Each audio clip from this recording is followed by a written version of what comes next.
नमस्कार समस्त को आ गोटे क्विक वीडियो रे समस्त को स्वागत।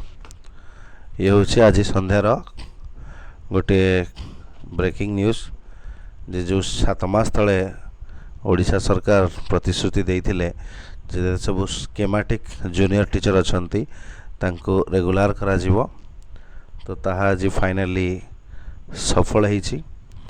सहज नथिला बट देखंतु बहुत जन स्कीमेटिक टीचर मध्य लोअर पीएमजी स्ट्राइक कंटिन्यू करूथिले। लंबा स्ट्राइक तांकर भी चली एत सहज रे तांको फल मिल नथिला एंड शेष आज संध्यारे आपणकर मुख्यमंत्री जो आमर INPR डिपार्टमेंट माध्यम रे ट्वीट कराइथिले। मुख्यमंत्री निजे कहिथिले आमर जो अछंती उच्च शिक्षा मंत्री विभिन्न न्यूज चैनल एंड आमर जो स्कूल एंड मास एजुकेशन जो मिनिस्टर अछंती एम समस्ते विभिन्न सामाजिक गणमाध्यम माध्यम रे विभिन्न जो आमर अच्छी जति सबू सैटेलाइट मीडिया माध्यम रे अपडेट देइछंती। सिंपल या कहा जाइछि जो मान 2023-24 वर्ष रे पाइथिले से माननकु नियमित करागला। 13,000 रु अधिक चुक्तिभित्तिक कनिष्ठ शिक्षक बा जूनियर टीचर माने उपकृत हेबे। से माने जो दिन चाकरी पाइछंती सेठु नियमित हो जिवे राइट।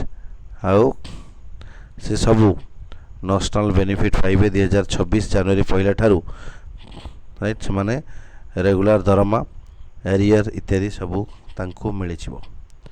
तो यहाँ गोटे भल पदक्षेप थिला जोटा कि गणशिक्षा मंत्री उच्च शिक्षा मंत्री एवं मुख्यमंत्री माने जणैछंती आ समस्त को शुभेच्छा जणैछंती। तो डेफिनेटली हमर प्राइमरी एजुकेशन पई ये गोटे माइलस्टोन बोली कहबा बट लॉन्ग प्रोसेस पर। तो यार फायदा कौन हम आग को जो जेटी आसुची 15,000 ता भीतर टिके कंपटीशन बढ़िबो कहीं सैलरी स्ट्रक्चर 6 वर्ष पर जो रेगुलर सैलरी मिलता है प्रथम रू मिलवा आरंभ हो।